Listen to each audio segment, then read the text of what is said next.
Well, Mark's gonna do his presentation eventually, and then so is Brenda, so. Thank you. As long as you're not watching Netflix. That's set up a fire. Perhaps you can shut it off for now. Maybe you can shut it off for now and then turn it back on just because The TV? Yeah, I don't even know where it's at. It's on the Yep. Moana. I heard that once. Okay, the time is 10:20. We'll call this meeting to order. Record of attendance, let the record show that we have a lady representing Liberty. Yep. Carrie Burpee. May I have a motion to approve the agenda, please? So moved. Seconded. We have some amendments to the agenda. The amendment, we're going to add 2 items. Yep. First item is a recommendation from closed on nominating. And the second one, with the permission of the board, this is not a regular occurrence, and some of you will not be happy with me, but hopefully you'll understand why.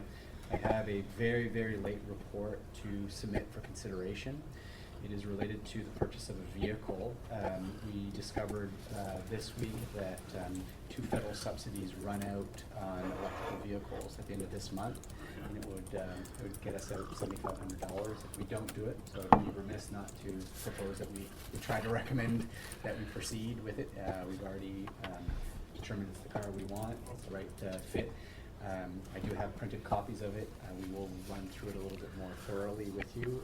You've not seen it, so if you could add that to the agenda, I would very much appreciate the opportunity to discuss Item it. number 9 will be the mandated nominations. Yeah, we could do. Number 10 is good. Yeah, the new 8 would be nominations, and the new 9 would be building inspections, need pending capital reserve release. Yeah. Okay. Cassie, I'm okay with the amendment. perfect. Nancy, you're good? Yeah. Okay. So those in favor? Aye. Those against? Motion carried. Could I have approval of the minutes, please? Seconder? On the question? Those in favor? Those against? Motion carried. Disclosure conflict of interest, do we have any? None noted. CEO verbal update. Great, thank you. Here this morning, folks. Yeah, I will go very quick. First, welcome to our new offices. It's kind of second time in a row that we launched the opening of this. I wanted to thank the board for their commitment for this office space, and also for the staff that worked to make this second grand opening possible, including Cassie, who put a lot of work into making sure that we could have you all in here today. This is a culmination of a lot of work, and certainly, at least from my standpoint, a real benefit to the employees that we have here who get to work and enjoy this space. I did want to just point to one small feature of this, which was done by 2 of our employees, and it's these pictures that are up on the wall. This was done all in-house by our own staff, and it was a way that we wanted to acknowledge that what happens in this room is for the benefit and focus of those communities that we represent. And we didn't know how to do that, but we ended up coming up with this idea of finding basic topographic images of each one of the communities within our region, and we took little segments of it. Anyway, I think they look very, very interesting, and certainly give something to look at. So I want to thank the staff who did that.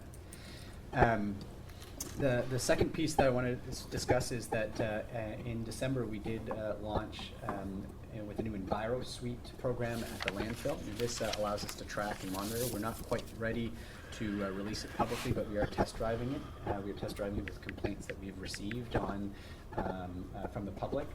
And it is technology that will very much help us in describing what's happening with our landfill, and we will be getting I think a presentation at the next board meeting on this. On the Aquatic Center, a lot of things are happening. Just to make sure you're all aware, because if you didn't know this, it would be quite shocking on how quickly this is coming. But on the 12th of February, the Regional Facilities Committee will be receiving a recommendation to proceed with the Class A estimate for the Aquatic Center enhancement. We've completed the Class D. It's already gone through the Aquatic Center Commission, and the Commission approved unanimously to proceed. The costs have also increased, not because of the cost of the project, but because of the contingency. And for all of you who know this, the cost of construction is fluctuating. So the contingency has been increased. There will be a discussion surely that will happen at the Regional Facilities Committee. And then what will happen is by February 27th, that recommendation will come to this body. So the next meeting will basically have that recommendation. Recommendation will include to proceed with the immediate next step. It will also discuss project management expectations go forward, and it will be clarified how much each member would be expected to contribute to the project over a period of time after the expected leverage federal provincial funding. So a lot of work is on that, all hands on deck sort of deal. I also wanted to mention that it is the time of year that the Community Project Fund for Green Mountain Landfill through CMEI is now public, so there is a solicitation of applications from the community to access that fund.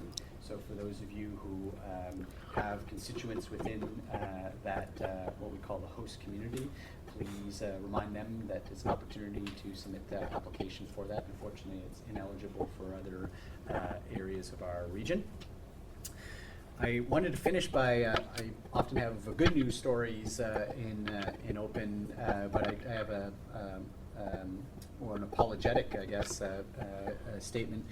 We had a breakdown in communications that impacted Hampton quite unfortunately related to a Recollect program. And what it is, we have a program online that tells people, when to go put their bins out and what bins to use, and it broke down on a segment of Hampton's population that's new to Hampton, and it caused quite a bit of consternation, a lot of frustration, I'm sure, for the elected officials and staff in Hampton, as well as for us. And unfortunately, it was not updated as expected. And we've sent an apology letter to the town of Hampton for that. It's not the standard that we would like. We've made some internal adjustments to make sure it doesn't happen again. But I want to make sure you're all aware that it happened. And if I have anything to do with it, it won't happen again. That's it for the verbal update. Thank you, Phil. Consent items number 4.1, 4.2, and 4.3. May I have a motion to approve? 4.4, you wanted to pull that one out? Just if the members wanted it, I'd go with the full consent. I'll just make a comment on 4.4. Yeah. I'm good with it. But I think that's an interesting reassignment, because with all of the discussion we just had on the Aquatic Center, we will need to have a project lead in this work, and maybe that can help with that. So I think that's a good idea. If I may, I'm just wondering if, so the reassignment of the money, should that not be at council's discretion? I'm just wondering if that doesn't step on council autonomy, that it's suggested that the money gets put back in a certain place. When we look at the funds, and I understand that money will need to be spent anyway, but maybe in the timing, for example, the city of St. John, $55,000, that's a significant amount of money.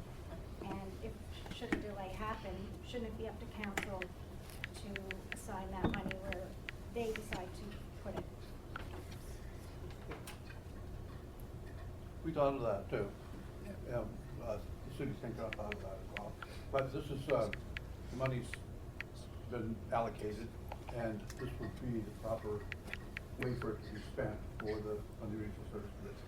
You're right, it is a lot of money for the city, but Yeah. it is something that we're good with in terms of making sure that money's used for the region and the projects. And that money has already been allocated to regional facilities. So it just is currently unassigned because the need for it wasn't there in this budget, so. So may I have a motion to approve? So moved. Seconder? On the question? Those in favor? Aye. Motion approved. Reports and presentation, 5.1, capital borrowing, Mr. McLeod is on deck. Thank you, Mr. Chair. Try it over here. As everyone's aware, we sent out from the board meeting on December 12th. We sent out a letter on December 13th, 45 days of notice for the $1.1 million of borrowing approved on the 2025 budget for capital. And this was for the maintenance, the new maintenance facility at the landfill. It's $1.1 million over a 15-year term. This was sent out with the required 45-day notice period to all the municipalities for comment. To date, we haven't received any comments from each of the municipalities. So our recommendation is to move forward with approval of the motion for us to actually apply for the funding. And the only question I would ask is if any members, obviously right now, would like to comment, if they would like to ask questions after the motion, or have any further comment that wasn't contemplated or passed on, then I can answer those after the motion. And other than that, I'm just looking for approval to apply for the funding. So moved. And Seconder? On the question? Those in favor? Aye. Those against? thank you, Mr. Chair. Motion carried.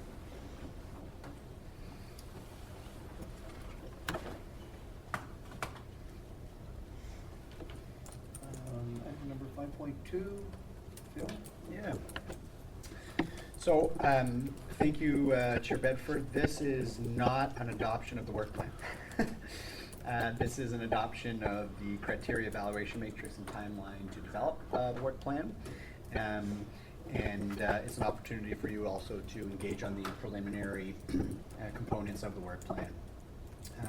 Work plan is a critical component to the FRSC annual process, development and governance process. It ensures that there's clear connection between the policy established by the board as well as the operational focus and project focus of our staff and the work of our committees, among others. So it is very important. This particular one is shorter than you might have seen in past, and the reason for that is that we felt that the last versions of the work plan were so plentiful that it didn't have enough focus. So we said, let's focus on the most highest impact projects. Let's really zero in on them, and let's do impact versus volume.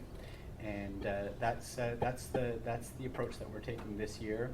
I did want to share some themes that I see through it. I'm not going to go through all the projects, of course, but I think what you'll see as themes are some really new things that we're doing, some innovative things, but also really focusing in on what we've heard from members and from communities on what the needs are. And we're trying to link our work to the needs that we're hearing from the community. It's really important that everybody engages on this, because I'd really like at the end of the year to say, for everybody to say, that was really helpful. Thank you. That helped us. Right? That's the goal. Versus at the end of the year, board members saying, well, why did you even do that? You know, why were you working on that? That had nothing to do with me, and it didn't help me. At the end of last year, if you recall, that sort of was a little bit of the sentiment around the budget. A lot of questions around, what are you doing? What are you doing for me? So we got to recall that this is basically that opportunity to confirm that you're agreeing to the focus of the organization for the year. And then at the end of the year, if you are upset with us, I will remind you that you told us to do it.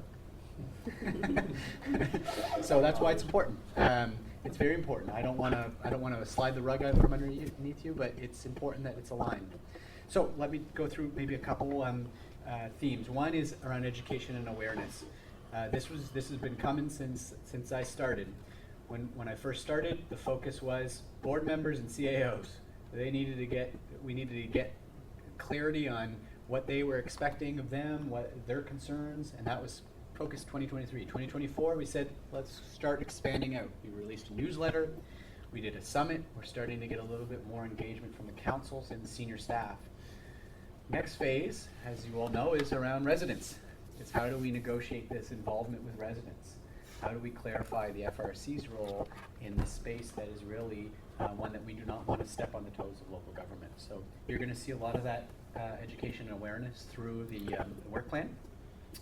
One that Director Riddell should be very proud of is that we are planning to have the first rural plan for a rural district in New Brunswick. No other rural district has done it. Nobody's touching that with a 10-foot pole except for us. And we want to set a standard for the other rural districts as well. So this is going to be a really exciting exercise. Director Riddell and his team will have significant involvement. Director Chair Riddell Bedford will attest to that it's a comprehensive exercise and really does put a lot of things to light, brings things to the surface.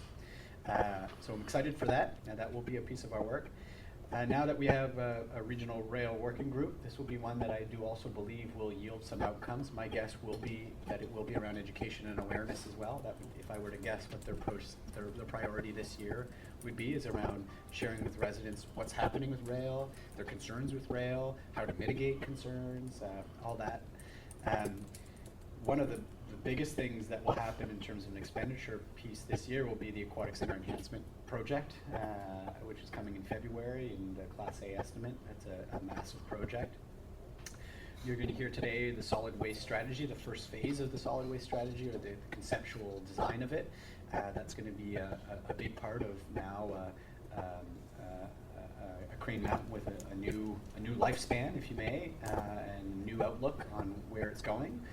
It's a good time to have a strategy to do it, as well as with all the new regulations and stuff that are coming in and expectations. One thing I wanted to share with you, I meet with the regional CAOs once a month. Very useful, very productive. And during that meeting at the start of this year, I asked them, and I did not say a word, I let them speak for the majority of the meeting, and I said, what are your priorities? And one thing that I discovered, or that everybody discovered in that meeting, is that there was consensus that transit and transportation connection was the biggest priority amongst every one of the communities. They're all talking about it. They all have different features about it. They want it, and they see the FRSC as being an agent to help support it.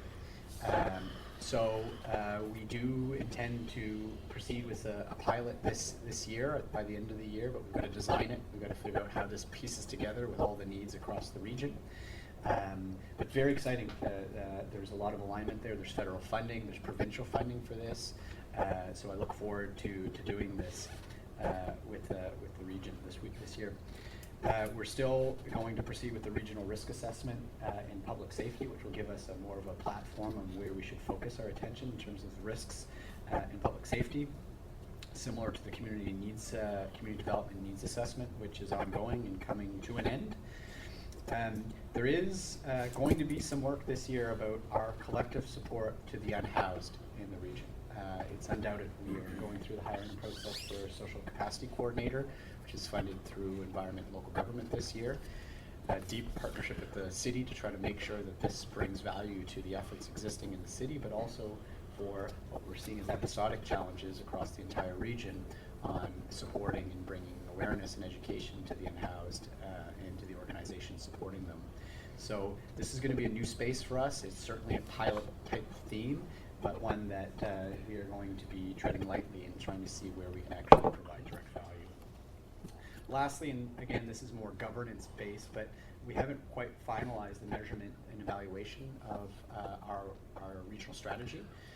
We will be updating our regional strategy this year in June, and this is an important part, is to make sure that we evaluate it. Okay, so now getting to the nitty gritty. If you look at the package, it's not just a work plan for 2025. It's a little bit different because we have a vision of adopting the work plan at the next board meeting at the end of February. And then in June, believe it or not, and I'd be happy to hear if a local government has succeeded in doing this, but we're going to do it. We're going to try to do it. We're going to adopt our 2026 work plan in June 2025, 6 months before the year starts. And the reason for that is that if we do that, it will inform our budget development process that much more. We will talk about our budget and say, why are you spending $20,000 over here? We'll say, well, we have a project that requires this over here. Or why are you doing this? Why are you setting yourself up for this? Will it be fully completed in June? Probably not, but hopefully the big pieces will be there and we can seek additional amendments later on. But it will be used as a tool for the budget process. The other part of this package includes what I'm identifying as bigger moves, bigger things that we need to consider for the regional strategy update. So one of those examples, I'll just give you one that came up. What if our role is to define the new policing standards and expectations in the Fundy region for the inevitable 2032 date where the RCMP will no longer provide community policing? And that's what they've indicated. So should we start planning that now as a region? And what does that look like? That's not in our mandate. It is not in our original strategy. I wouldn't put that in our work plan. That's a discussion item for us to have. The other one that I've heard is, what if our role is around continuous improvement? So I'll just give you an example. Right now, we're meeting with the fire and police chiefs of the region. We're talking about how we work together and how we build synergy. The mandate is absolutely not, I want to clarify this, right now, around amalgamating, merging, finding cost savings between these different public safety agencies. But should it? Should that be our mandate? Right now it's not. So I'm getting feedback as we grow about what else could we do. And some of them require pretty large discussion as a region if that's something we're going to engage in or not. Why I bring this up is when you're thinking about the FRSC and the work and needs that you have, I'd like you to divide it up into those buckets. Is this something that I want done this year? Tell us that we need to put it in the 2025 work plan. If it's something important but not urgent, we'll probably do it next year. Say that it should be in the 2026. If it's a big move, something we've never done before, starts moving away from what our regional strategy indicates we should do, say, I want that discussion for the regional strategy update.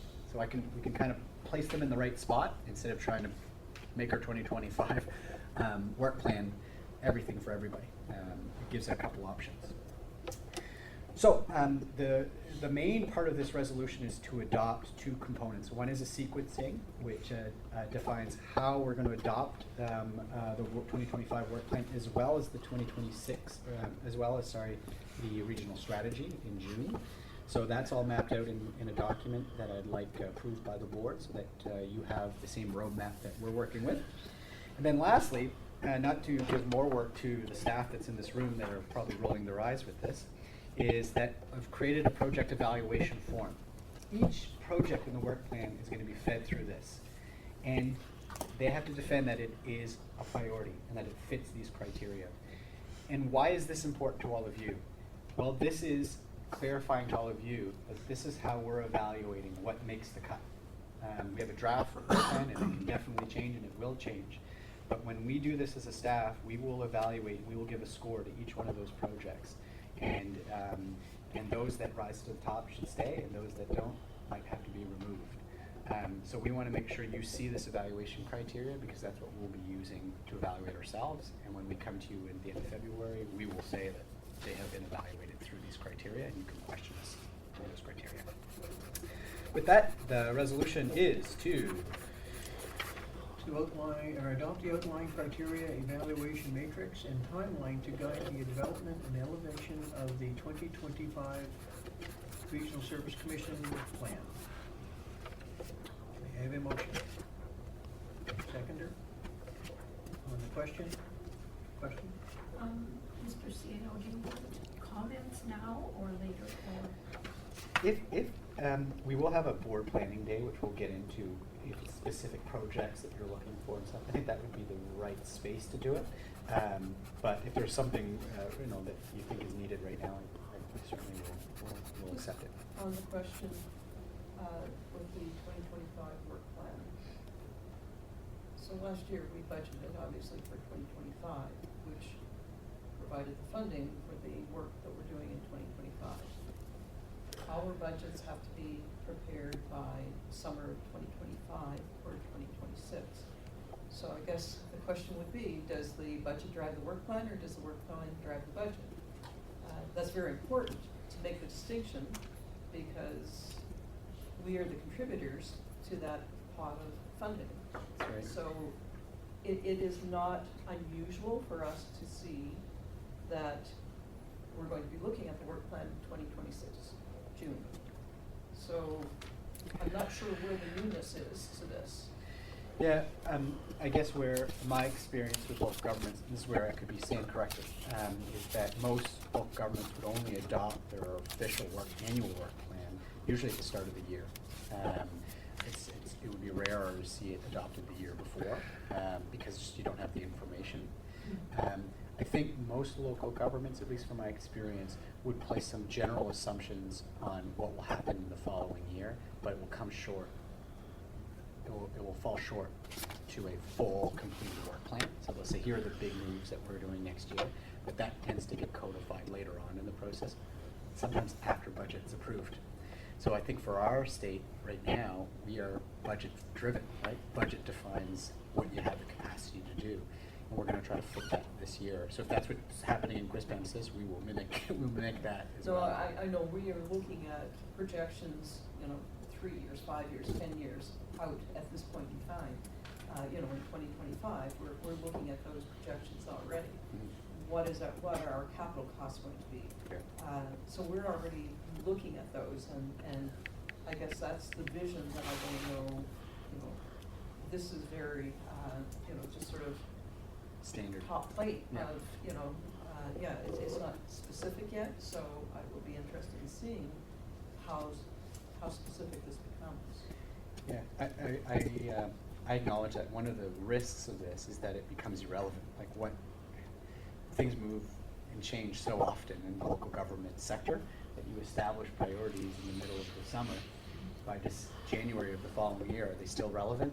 Hopefully. And that's the risk, right, is that you end up planning for something that you think is there, but then, Well, I think that's where your evaluation is going to come in, yeah, because if it's prioritized, then it will get done. yeah. But if things are not prioritized, then it will sit on the shelf. Yeah. Fair. Just from experience. Yep. I would like to make one point, and I've made this point before, and so near the end of the 2025 introduction of Crane Mountain Economic Development Funding Program, and I believe that this is a duplication of the work of Envision. We've contracted Envision to do economic development for the region. We're all paying for that. And I do feel that this is a duplication that we should not be undertaking. So, as I say, I've made that point before, but I feel it's an important principle. And if I can share, just to make sure you're aware, we are working through the criteria and structure of that, and it's a board decision. So we've got the budget, but the release of the actual policy program will come back to this board for approval. So it'll be a good opportunity to voice those concerns at that time as well. Any further questions? You've heard the resolution. Those in favor? Aye. Those against? Motion carried. 5.3, solid waste strategy. Mr. McLeod. Have some fun. Yes, 15 minutes. Yeah, 8 minutes. Max 15, I said. Move the recommendation. Yeah, there we go. Thank you, John. My pleasure. Yeah, before the timer starts. I want to show the impact of board decisions on operations. So if you remember last year, one of the last 2 years, one of the big focuses for landfill operations was the agreement with certain materials regarding PPP and printed paper packaging and all that kind of thing. And if you remember, it was back and forth. I have up here on the board, I just want to show you for the month of December, that's how much money we brought in for 1 month. That's how much participation we had in the community for diversion. And to do a comparison, in the past, we would make about $350,000 a year. So for, you know, putting up with me, but, we got the deal and it's working. So you guys don't always get to see that, and it just came through on my email, so I thought you guys might like to Thank you. check that out. Kinda fun, nothing wrong with a little money. There we go. After some consternation, I renamed this, but, you know, talking to the team, but, looking to have a new solid waste strategy for the reasons that Phil mentioned. You know, lots of new things changing, landfill life extension, new regulations coming through the federal government, new regulations coming through the provincial government, changing business environment. You know, how do we operate in that? And so we come up with a strategy. We're going to call it Strive 2040, and what it is Strive to Zero. So it's a net zero-based program. Strive to Zero 40, and it's a 15-year pathway to 2040. You know, with intermittent review every 5 years, the usual kind of suspects, and that'll be the premise of my ask. So the ask I'm looking for from you today is for us to proceed with the development of a solid waste strategy based on net zero emissions, and I'm going to explain what that really means in the context of the landfill, and it's the basis for future decisions on direction for the landfill. The issue with strategies is that you know, most of the time they can end up gathering dust. And what we're trying to do is actually, this is probably more of a strategic action plan. We're trying to take action on ideas and things like that. And so with that, we're gonna take a step through maybe some history, and then what the future is looking like, and then how we can choose our winners with the net zero strategies, those winning projects, because we have limited resources. We have limited funds, we have limited staff. How do we get through to actually take action on these ideas? And then finally, and you guys probably heard this before, using the stage gate process for action so that we do take action, and then we're implementing that Strive to Zero for 40. We have an unrivaled history of continuous improvement. You know, we're the first blue bin depot recycling program in the province. We're the first watchdog group in the province. First green cart organics program in the province. These are all decisions made by government officials, made by the board to execute, to provide a strong, fully integrated service to the community. We're the only green cart program in the province. Moncton is the only other composting operations. They do support 2 other regions, but at the end of the day, no one else has composting. That diversion program was a big commitment, not required by legislation, but a commitment that the community wanted to do diversion. Now, through all of that, we have both recycling and composting, and on top of that, we have household hazardous waste during all of our hours of operations, and we're also the only region that does that. So we have the first landfill gas generator in Atlantic Canada, lots of fun stuff, and you can see we have continual improvement, plastic bags removed from the recycling stream, those kind of fun things. One I'd like to point out is just kind of we have the first monitoring well trigger parameter system in the world. And this was a concept that I developed and worked with our technical advisor, Peter Baxter. And this shows how the IDEA process works. Contrary to what CMEI have presented during the EIA process and in the town of Grand Bay Westfield, in 2009, CMEI presented us with a report, follow-up report on process. And we came up with an action plan in response to that, and we took action on that report. And one of the items was this idea of trigger parameters, because we had mentioned it to them. Now that program is going to be presented at the Solid Waste Association of North America as a feature paper. So it's either going to be this year or the next year. And we've already started to see implementation of the landfill. So it's exciting. We do some cool stuff. World class. World class, yeah. So that's, you know, so we're gonna, all the stuff you hear out there, we're taking action. We've always operated on a lean, continuous sustainability model. Everyone knows that. We have all those small ideas that sometimes don't come from strategic plans. I have this stupid rule that I tell everybody: you go away for a trip representing the landfill to a conference or other landfills, you've got to bring back one idea that we're looking to implement. And the idea that, you know, one idea is that we went to Chris Harnett and I spent in 2009 $3,500 to tour all the landfills in Nova Scotia. And we came back with this: hey, one landfill or one transfer station diverts all their shingles for cover instead of regular ground. We divert 1,000 tons of those a year. 1,000 tons of shingles. That represents about $15,000 in savings of purchasing gravel, and another $25,000, $30,000. Actually, it's $35,000 in the fact we get paid for it. So you're looking at a 50 grand benefit to the landfill. That's what that one stupid idea can do, which is exciting. And of course, I'm being facetious with the stupid side of it. And that's exciting. And we have these ideas come from public engagement, all these kind of things. And but how did we vet them? We vetted them through. We wanted to be sustainable. We wanted to go through a stage gate process. And the reason we want to do this, and this is the same thing with the strategy, we want to improve on what we've done in the past, is because a lot of the times these ideas come forward and people are like, why aren't you doing it?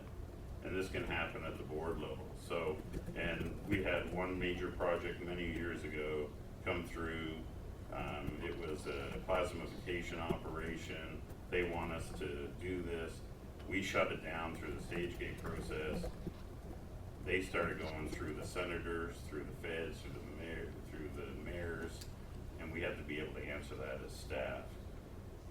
It would be nicer to do it on the front end rather than to have to respond. We have a mandate in our current regional strategy, and the mandates to provide progressive disposal and resource recovery systems and so on.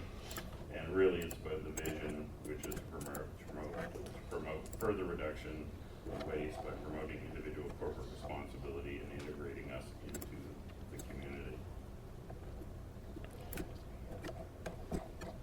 To set up our strategy, we needed to look at a few things. One was our external influences. The most common tool used for this is what they call the PESTLE: political, economic, social, technological, legal, and environment influences on the business. And as I alluded to earlier, we have a number of those happening in regulation.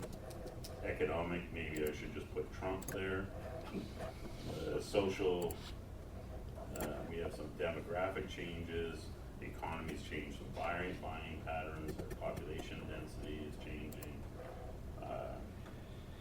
Technological influences, research and development funding, where those being focused in the industry right now, which is mostly on anaerobic digestion. So, you know, our project's going to be steered that way. We have a legal action against the province from CMI. We have EPR legislation changing and adding new materials. The next round, I think, is batteries, all this kind of fun thing. Everybody loves to see a SWOT, except for me, but the strengths, weaknesses, opportunities, and threats. We have, the good thing is we have a fully integrated operation and we have a CI culture. So this isn't going to be much of a, this is going to be an extension on that, which I think is exciting. We have some weaknesses. We've had some lost corporate memory. We're not that big of a company, so I think everyone needs to remember that. You know, we have 32 union staff. We have 8 people in the administration. And then of course we've now added the resources from corporate, so that gives us some advantage. But we've lost some corporate memory because we've had a couple of retirements and in some key areas. Now we've hired the replacements and we've got some great skill sets, but that corporate memory is missing. So we have some work to do. Opportunities, hey, we have land use, we have some extra land, what can we do with that? Alternative revenue sources, we got some cool projects possibly coming up. Aspirations, we've talked about it in our vision, increased participation, diversion, revenue and safety, those are kind of all in there. And then our results, how are we gonna test those? Well, we're gonna have, with all the changing population and everything, so, you know, we're gonna have to do more waste composition studies using those environmental data from measuring tools like the environmental suite, Enviro suite that we purchased. And then the provincial government is looking at having a provincial standard, and we're on a committee to try and find those, and most of those are gonna be based on per capita disposal items, so we're working through that. So how do we pick the winners with net zero? Well, and what does net zero mean? Because I'm sure you've all heard it. Oh, net zero, but it means a lot to a lot of different things, and these are all real. Under sustainability, net 2040, for the environment under sustainability, we'd be looking at net zero emissions. For finance, we'll be looking for net zero costs. These are going to be our focuses, and as we do these assessments. Net zero waste for the people side, and then of course green public service, which is an additional concept. Net zero emissions mean greenhouse gases. What do we put out? That's a huge one with federal regulations, so we're going to be focusing a lot on that. Carbon footprint, what do we consume? How much carbon are we producing in achieving our services, or consuming and achieving our services? Liquid discharge, believe it or not, there is a net zero liquid discharge definition. Net to zero cost for finance, revenue, operational savings, capital costs, circular economy. All these words, you may be wondering why I'm pointing all these out, and I'll tell you in a moment, but net zero waste, 5 R's, and it's 5 R's now, believe it or not 3 anymore. It's reduce, reuse, repair, recycle, recover. Hence all the legislation that's coming out on repair, and trying to do those things. Green public service, the 5 E's, education, experience, engagement, employees, setting the example, and of course the S there is safety. All this will be into a scorecard. We've done this for a lot of our projects for testing purposes, and so we'll be using those to score these ideas and how do they fit in, because we get tons of ideas. So which ones will we look at? Which ones will we do? Well, they need to go through a process, which is stage action. And this is where the net zero fits in. Stage gate for action is coming up with ideas, and ideas come from problems, identifying gaps, public feedback, all it comes from public feedback, research, you name it. Those ideas come forward, and then they go to a scorecard for review.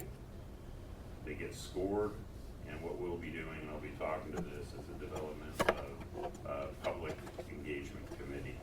That public engagement committee, instead of just sitting around the table just talking about things, is actually going to take these ideas and have the opportunity to score them, to make recommendations to the board for future action, generally to populate the work plan, hopefully. So they'll endorse that, it'll come to the board, we'll do some research on it, and this is where Phil's thing, 5 minutes, perfect. This is where Phil's evaluation form will be coming into place. I can't remember the exact thing he called it, Phil, but this is where things will get vetted to see if it'll make a work plan, and then it'll go to the work plan as a recommendation to the board, and then if it's on the work plan, it's our responsibility to execute. So that's where that integration is from a landfill perspective. Ideation, again, problem. This is where ideas are generated through public engagement, performance measures, regulatory hurdles that we may have, benchmarking, sales pitch, your neighbor and your community coming to you saying they would like this. These are where the ideas come from. Scoping, this is where the net zero principles come in. We'll take these ideas, apply net zero to them, and if they don't score well, they won't even get further evaluated, and we won't have to waste limited resources on ideas that just we know aren't going to work, or that the public engagement committee doesn't support. So that's where this will come in,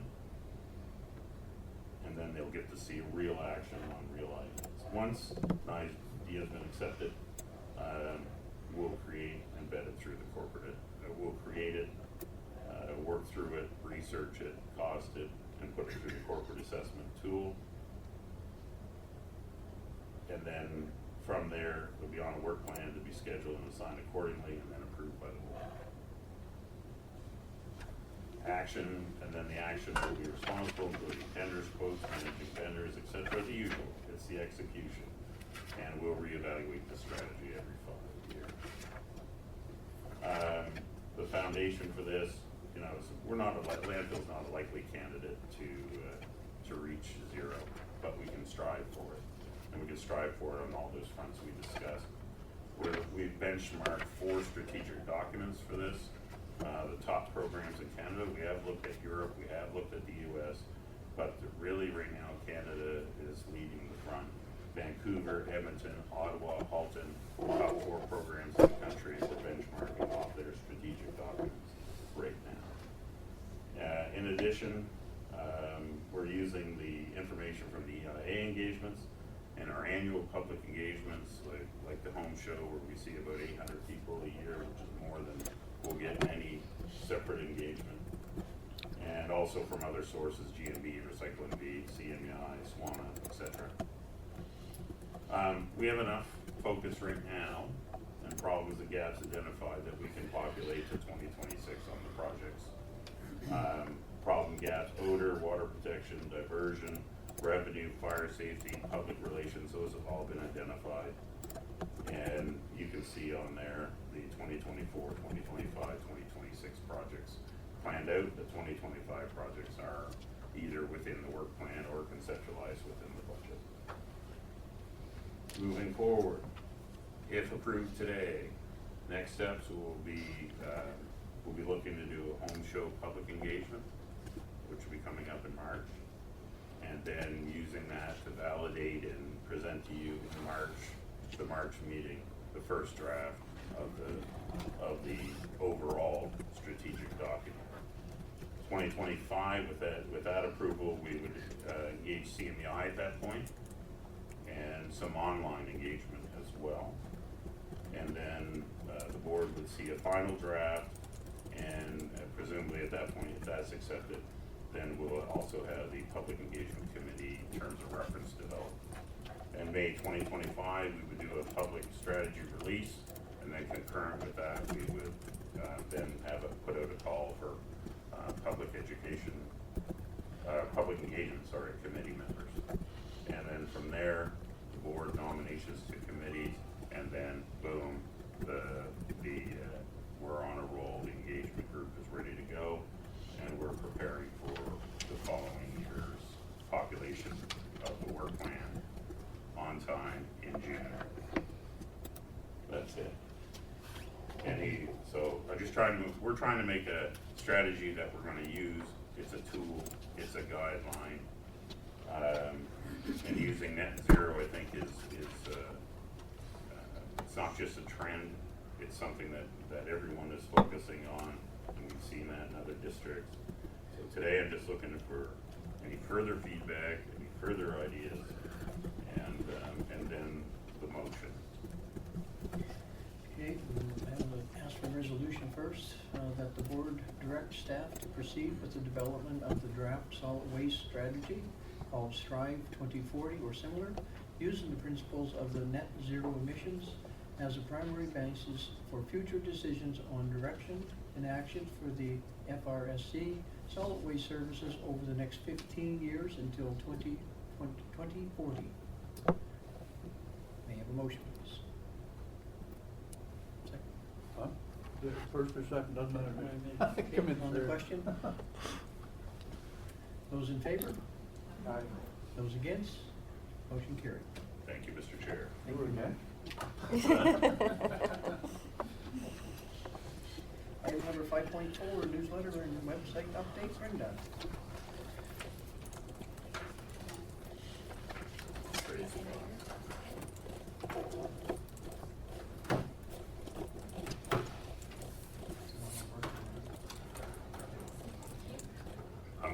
I'll move, I'll get out of the way. Everybody so I'm curious to see how we're gonna hit some of those. I like that.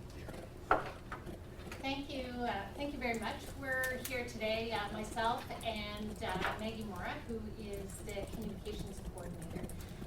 We're here to give a quick update on two initiatives that we've been working on for the last couple of months. Our newsletter and the new website. So the website, our old website or our current website has been basically patched together over the past 2 years. Well, we held on to, so we had our clear vision plus capacity, as in communications coordinator, to be able to really tackle this project and get it on. So I'm going to let Maggie lead this. This has been her baby for the last number of months. Yeah, 5 months. She started with us in June and jumped right into the newsletter as well. So, good morning. Thank you for your time. So yeah, the first update that we are presenting today is the new website launch. So after 5 months of extensive work, we are set to launch the new website in February. One of the things that we were looking for, or this is an effort from the Commission, to enhance our transparency and as well to ensure that our digital presence is aligned with the Commission expanded project. sorry, is, yeah. Sorry, it was supposed to be going to our website. And we were gonna preview it, but it won't let me put it up, that's why I won't do it, so. You want to try to connect here? No, we'll leave it. Here, Okay. this is a snapshot of it on Yeah. there, yeah, sorry. So, yeah, that's the homepage on this side, and then we have page sample, which is the Commission reports and financial page. Some of the things that I would like to walk you through with these samples are the key improvements that we are looking at with this update. The first one, and probably the most important one, is that we really want to reflect the expanded mandate on the website, so that everyone visiting our website is able to see the Commission as what it is right now, and not just solid waste management and legal inspection and planning services. We are looking at a more modern and intuitive design, and we are aligning the design with our brand identity and branding colors. We're also looking at having an enhanced user experience. We are complying with web content accessibility guidelines in terms of font sizes, styles, color contrast, and alternative text for various and diversity audiences. And we're also looking at a more robust security system, and we have bilingual functionality, which is basically an automated translator tool that will make ensure that we have all of our content automatically translated to French. And finally, this platform that we're using for content management is very user-friendly from our end as well. So any needs for updates in the future will be easily carried on with this provider. And I think that's it. I'm not sure if I'm missing. Oh, that's great. Thank you. Thank you. Yeah, one of the really key functionalities of this new site is this automatic translation. We had a translator go in and review this automatic translation.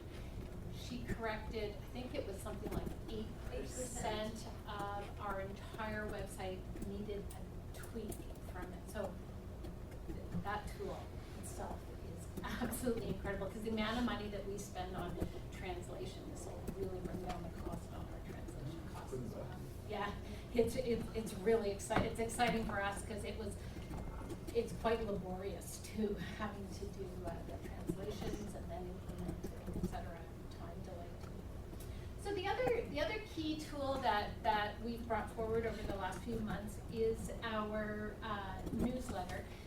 The newsletter is really designed for you, for the members. It comes out monthly.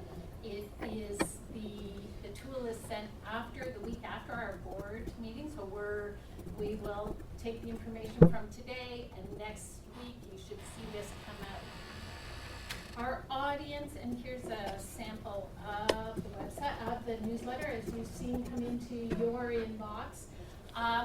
Again, we send this to all of our council members and senior staff. Your CAOs receive it as well. And it is really designed as the summary, and we're hoping that it's a tool for you to use. So you can cut down on the work that you have to do bringing updating your councils, that they receive it, you can refer to it, etc. It is growing. You can see the open rate here. So this is, we can measure who's reading it and see it. We are, and the real area that needs to grow is the council members. And as part of why we're here today to help see if through your voice, if you're referring to our newsletter, et cetera, we can help, it will help grow the readership of it. It is, but 65% for a newsletter is very good. We want to see it higher. We want to see it much higher in there because we do think it is a useful tool, and to help us, you know, Phil was talking earlier about this, we want to have that conversation, that information flow back and forth of what your needs are in your communities, and by understanding the work that we are doing, we hope that that can open that conversation up so we receive more ideas back and we're all have a basic understanding as we go through. The other piece on this that I want to point out are the click-throughs for October and December. We're not really designing it for people to have to click on and go through to the website. The idea is that all the information is there within the newsletter itself, and it's short and concise, and everything's there. If there's more information, we offer it, such as the full board package. So that's what those measurements are there, but it's really not meant to drive to our website, which a lot of newsletters try to do. That's not really our intent. But again, this is really just we've sent 2. We're really hoping that this tool can grow, and we'd love any feedback from you on helping it to grow to the members at any point in time. If there's something that you think is that we're missing the mark on, we'd love to hear that as well. So we're open to feedback on it, and because this is meant for you to help you give your update back to councils, and hopefully they're reading it on their own. That's it, short and sweet. This is just a motion to recommend to receive and file this presentation. Thank you, ladies. Do I have a motion to receive and file? Libby? On the question? I have a question. Am I able to post this on social media without breaching a bylaw? You can share it for sure. There's nothing with that. Thank you. Yeah, no, we assume that we've written it assuming it would be. Okay, those in favor? Aye. Those against? Motion carries. Ladies?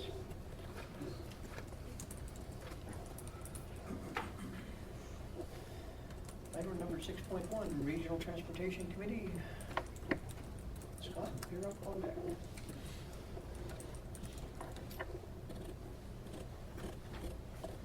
Good morning, board. Thanks for having me. So it's been a little while since our last formal update on sort of regional transportation committee items. Director Merrifield couldn't be here, so she said I could do it on her behalf, which otherwise she'd be doing it. So we've attached a few items to the package today that around regional transportation in our committee. Item 6.1 is the Regional Transportation Committee update. This isn't, I have more of an update in terms of this verbal, but there were a few resolutions that were passed at a recent meeting, so I just wanted to have those in front of you, and I'll refer to them in this update. As you all probably know, in September we held our inaugural Sustainable Transportation Week. The committee is quite happy with how it rolled out, and we did have lots of follow-up on how we could improve it sort of moving forward. At the September committee meeting as well, we discussed different transit funding opportunities, as Phil alluded to earlier, and we also had a presentation from Trevor Hansen at UNB. He set up a new sort of transportation lab, and we talked about how they could potentially support future projects. So, as we move through the work plan process and identify what projects we want to tackle this year, that's how that new organization could help us. At our October meeting, we sought feedback on the draft 2025 budget and went through the terms of reference for the rail working group. And in November, the committee discussed more follow-up on the rail working group, the Sustainable Transportation Week, and also the forthcoming summit and work plan. So again, item 6.2, there were some resolutions passed. This happened at our December 11th meeting. So we, overall at the meeting, we discussed the outcomes of the regional summit, kind of heard feedback on what to take forward in terms of the committee's work and ongoing funding applications. So a transit pilot was brought forward by committee member Bigger. And so, again, this is being incorporated into the work plan process to see how we can roll this out and bring value to all our members. There were also two resolutions, again, referenced in Report 6.1 brought forward by committee member O'Reilly. The first was that the Regional Transportation Committee recommends to the FRSC Board of Directors that the FRSC study the business case for the use of image capturing enforcement as a traffic calming measure and associated fine revenue sharing with the province of New Brunswick. So the committee felt that this study could benefit the region and felt it was warranted to bring up to the board. So we've included the image capturing enforcement in the draft 2025 work plan. Again, we're working through that work plan process. And then, as the 2025 work plan requires approval from the board, this resolution's implementation is contingent on the outcome of the 2025 work plan process. So all that to say is we're not bringing forward this resolution at this stage until it's sort of vetted through the work plan process. There was also an additional resolution that the Regional Transportation Committee refer the Chelsea Drive rail crossing closure after action review to the Regional Rail Working Group for their consideration. So this looks like a great item for either the first or second agenda once the rail working group is fully established. I'm going to assume at this stage it would probably be the second meeting, as we would like that group to get established first. Anyway, that concludes my update in terms of regional transportation. Thank you. Thank you. I have a motion to receive and file. Seconder. On the question? Those in favor? Aye. Those against? Motion carried. Thank you. Scott? Thank you.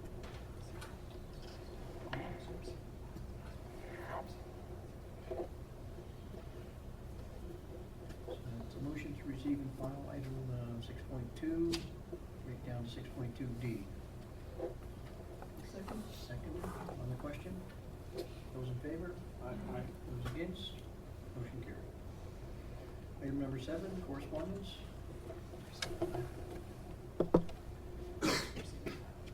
Actually, Mr. Chair, could I move that be referred to the Regional Facilities Committee? I don't think they have it yet, and they should be aware of it.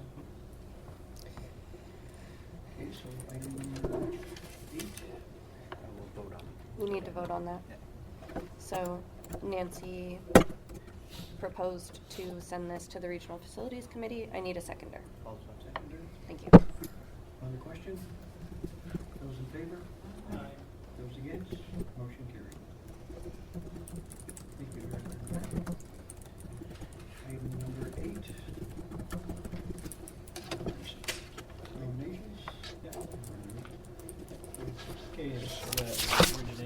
closed session on the appointment of the following individuals to uphold the terms of reference of the Regional Rail Working Group for a term of 2 years starting March 1st, 2025 until February 28th, 2027. Tim O'Reilly, Troy Gautreau, Rob Nickel, Arthur McCarthy, Rob Francis, and Pat Beamish. It is a simple majority vote. Move to accept as presented. On the question, those in favor? Aye. Those against? Motion carried. Item number 10, vehicle. Yep. I'll get Scott to come up. I'll give a little bit of context. This is not something that we take lightly to present a report out of the blue to you, so I apologize once again. That's not a practice we like doing. Only in situations that we think that it's really pertinent. In this case, we felt it was. Happy that you placed it on the agenda for at least to discuss it. A little bit of background, and then I'll pass it to Scott on this. As part of the approval of the 2025 FRSC budget, we did inform the board that part of this budget included the expectation to release $34,000 from the Building Inspection and Community Planning Capital Reserve. This reserve was established in the past for the purposes of a vehicle, and it was just never exercised. It is an awkward thing to have as a capital reserve for a non-capital intensive department. You guys aren't buying houses or anything like that, or buildings or anything else. So that was the purpose of the expenditure. It was captured during a time that our membership was very different. When we look back, the funds of this would have primarily come from the largest or the largest LSC that was receiving programming from us, which would have been the Musquash area at the time. So it's a little bit fuzzy about where these funds go, but we did inform the board of that. We have since done a review of options of vehicles, which Scott will provide, and what we're looking for today is to release those funds to help support the purchase of the vehicle, to support our operations on a go-forward basis. So yeah, again, as Phil stated, it's didn't really want to bring this to the board at this stage, but given some of the incentives that are expiring at the end of this month, felt it was prudent to bring it to the board as we could miss out on an opportunity to really reduce costs. So just through a search, working with our building inspector, the vehicle will primarily be used for our building inspector. He really requires the use of a vehicle. It'll also support other department work. Our development officer has to do site visits from time to time. And the landfill has offered to jump in to cover the cost, sort of the additional difference in the cost because they do require the use of a vehicle from time to time that they can't accommodate with their current operation. So we began the search just looking at all different options. We did feel that an EV met an electric vehicle met the needs of our service the best. The infrastructure is already set up at Crane Mountain to support 3 EV cars. We've got 1 parked there today. So there were several considerations for a car for us. All-wheel drive, because we do operate in a lot of rural areas of our region, and range obviously was a big consideration as well. So we identified a vehicle. We test drove several on last Thursday.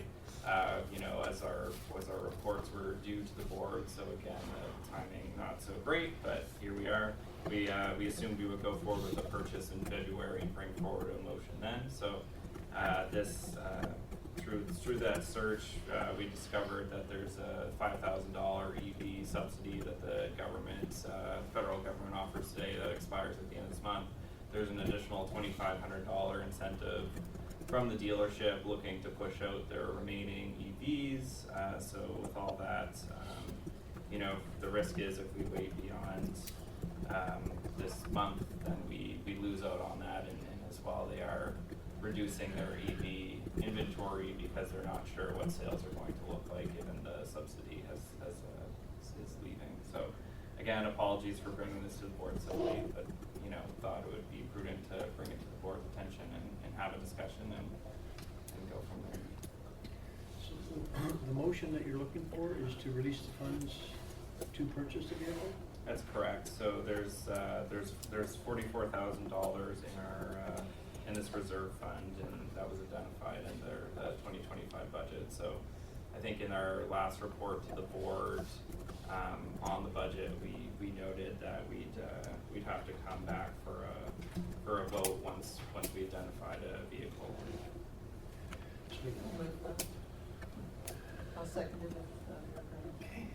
Actually, I had a question. Okay, so let's just do the motion first. So we had the motion on the floor to then first, seconder? Yeah, I just want to make a comment. Yeah. So, okay, so we've got that done on the question? Director Grant? I'm just wondering if this was tendered or quotes were solicited. Yeah, in this case, what we did is we just went around investigating different options for the purposes. Somewhat limited because we did seek electrical vehicles because we have an electrical charging station. So the investigation was just to go to each particular. I think there's 2 or 3. We did receive 2 quotes, and that's based on sort of local inventory. So they were both around the same amount in terms of cost. I don't know how the others feel, but I think that would be information that the board would like to see on what the quotes were and so on. Do you have access to the quotes? Do you know? I do, yeah. Yeah, but you share.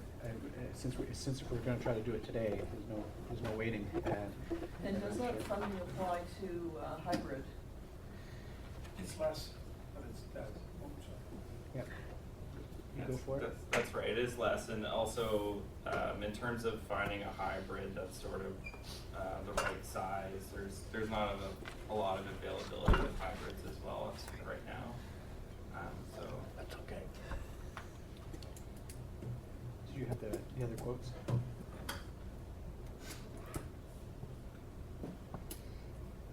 Well, Scott's looking it up. Yeah. Director Genji, you had a question? Thank you, Madam Chair. First of all, don't apologize. You're doing exactly what I expected to do. If there's a $7,500 saving if you make a decision, do it. You know. So we need a vehicle. You're going to save $7,500 today rather than wait till tomorrow. Yeah, we'd all do the same thing in our community. So don't apologize. The other thing is, I really appreciate the fact that you didn't just say, oh well, the timing's wrong. I'll bring it forward. That shows me that people are on top of things. They're taking advantage of, opportunities and saving us some grief. Good job. Totally support it. thank you. Huh? So, I've been doing a lot of research on the sometime. But the one that you guys have picked here is very hard to rate. It's at the top level of the electric cars, the one that I'm looking at too. And so it's good for you to this one, because there are a few there that are so successful. The other quote we solicited was for a Subaru. It's $55,361 with the subsidy. The reason we ended up recommending this other one is because it has a longer range and it is more of an SUV, which we felt was appropriate for the areas we serve, right? Thank you. And any other further questions? Those in favor? Aye. Those against? Aye. One And nay? for the record, Chair, I'm against. Libby did, before she left, tell me that she voted yes, so I just wanted to make sure that was on the record. Okay, so we have 2 against? Who was against? Ray? Ray was. That's it? Okay, so motion carried. Thank you.